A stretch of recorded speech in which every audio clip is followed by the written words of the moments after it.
What is up, guys? It's the Sound Alchemist here with Gersh1. and today we're being brought to you by our lovely folks over at PBS. It gets sponsored from viewers like you. I can't really remember. Something like that. And welcome to another For the Greater. This is a video series where we answer the questions left by you, the viewer. If you have a question for us, comment down below. Put a question in front of your question because we get those questions first. And also, since we're on the topic of PBS and viewers like you and whatever that's called, like what is it called, fundraising and whatnot. Yeah. We now accept super chats on YouTube. Oh yeah, that is a thing now. So if you guys want to like send us some money so we can take shots while we do this, I don't know if there's a button somewhere around this video, but you could send like a $1 tip or something, and then you can leave a little comment, and that will notify us. So it'll be kind of cool to do. Yeah, if you're actually wondering where it's at, I think you have to scroll, but it's where like the like and the dislike buttons and all that stuff is at. Yeah. So actually, you guys don't have a dislike button anymore. No. Well, I mean, the dislike button is there; it just doesn't tell you. You just can't see it. Yeah. But anyways, this question comes from Jacob. What does the Imperial cult teach about the afterlife? What common citizens think will happen to them after death? I am more interested in their beliefs than the sad reality of the warp. So, funny enough, I think what really happens to them and what the Imperial Creed says happens to them actually does happen to them. Mm-hmm. So, the Imperial Creed says that when a man or woman, child dies, they will be reunited with the Emperor and become part of the Army of the Light for them to eventually fight chaos with the Emperor. But it's not chaos because a lot of them don't know. But basically just becoming part of his, his holy army. Yeah. Kind of like Jesus and the order of like the angels and all that stuff. Yeah, same thing essentially. Yeah. Now the thing about this is the Emperor's probably just gonna your soul up just like that. Yeah, just like that. So, and that's going to make him become more of a presence in the warp and essentially transcend into godhood. Yeah. At least that's a theory. And in that situation, because like demons, what they do is they create, or gods, chaos gods, create demons, which is just a portion of them. So can't the Emperor technically, once he becomes a god, create everybody that died, resurrect them kind of as like demons, kind of like he does with Saint Celestine. Mm-hmm. So in a way, sure, the Emperor is like absorbing or sucking up the souls of all these people dying, but he might bring them back. Yeah, that's one of the cool things of 40K is like you have all these opposites: chaos, Imperium, science, faith. But the more you look at it, the more they start to mirror each other. Yeah. And they become more similar than complete opposites. Right. So it's like there is no good or bad, white or black. It's all 50 grades of shade. Yep. Grades of shade? 50 shades of gray. There you go. But yeah, good question. Yeah. And then as far as like what happens to the souls of all the other Xeno races, check out, we have a video on it. It's called The Afterlife, or what happens to Xeno. No, I think it's just 40 Facts and Lore and Afterlife. Yeah. But yeah. Next question. This one is by Juan Jose Mendivil. I know orcs probably have a pass for this one, but has there ever been a case that destiny or time can be lower for being defied? What does that mean? Being defiled? Defied? I know orcs can have a pass for this one, but has there ever been a case that destiny or time can be a sore lower for being defied? I don't know if like you're talking about like prognostication and like how free will plays a role in everything. Maybe I'm reading too much into it. But basically, I would say that there is nothing that is defined in the future of anybody, even the orcs. Yeah, and I think we've seen this with, I forget, it's a chronomancer for the Necrons. And this chronomancer essentially brings up shards of different time portals, time anomalies, and they can go into this portion of time and kind of change things. But no matter what you change in the past, the future stays the same. Yeah. So it's like, oh, I blew up this battle barge of the Space Marines, but the Tomb World still got blew up.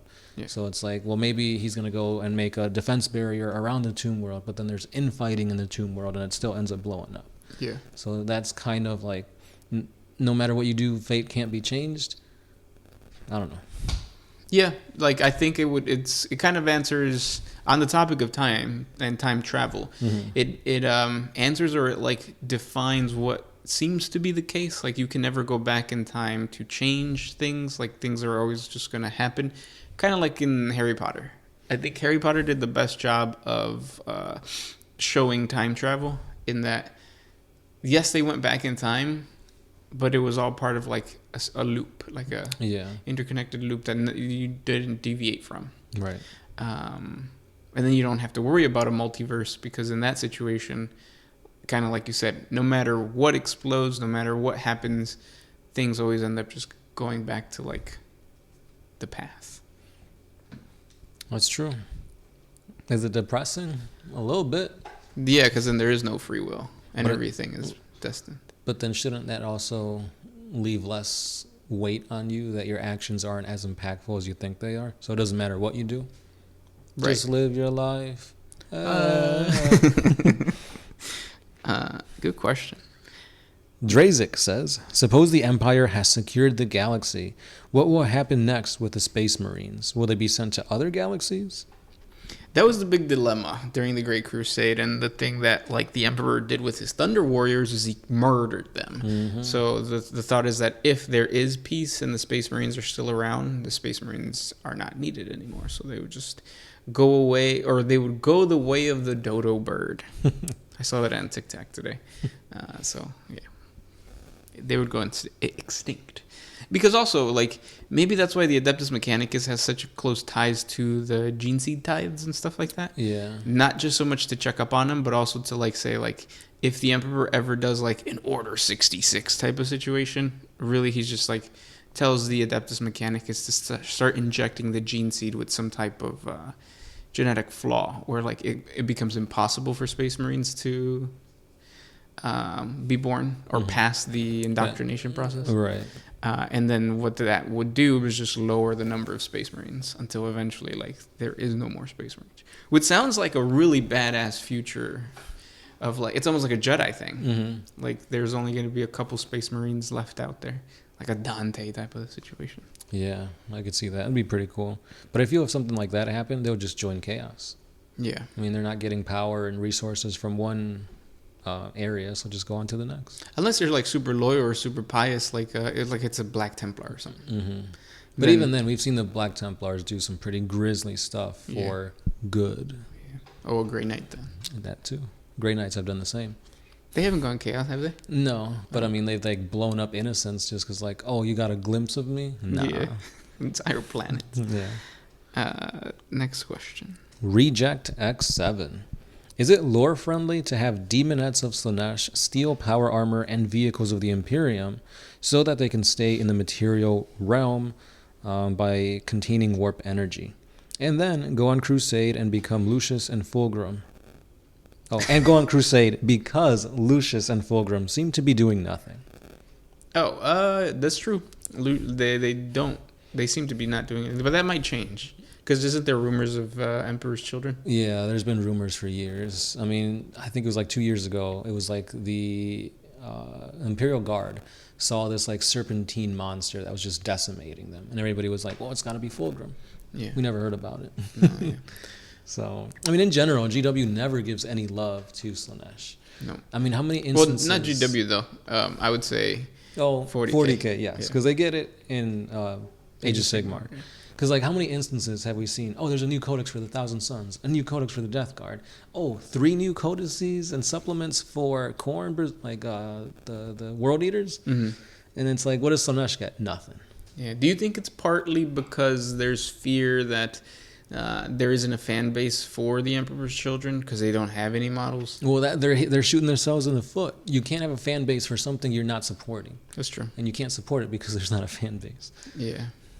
So GW create more sadistic, weird-looking Space Marines.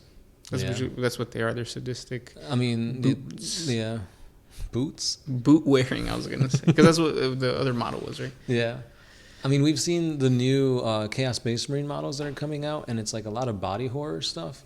So it's like they can do gruesome looking models, but they can't do sets of boobs. And they do it for Age of Sigmar, which is annoying. Exactly. That's what the Daughters of Cain is. It's just basically a bunch of like sex dolls with knives. True. And serpentine tails. True. But no love for Emperor's Children. No, also, we didn't even answer his question.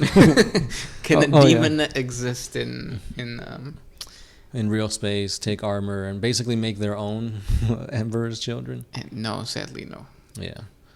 There's no need for them to do that. If anything, they're just going to go out there and cause as much torment to the humans, but they wouldn't take their armor.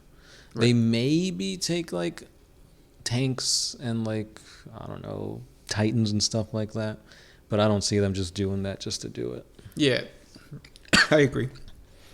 And then, Fulgrim and Lucius, they probably are doing something. It's just we haven't gotten that in the lore yet, so. We'll get there eventually. Yeah.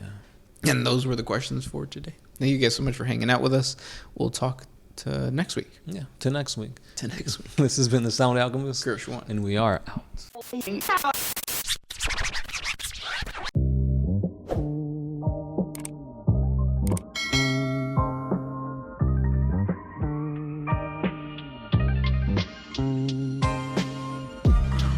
I used to put my freedom first in anything.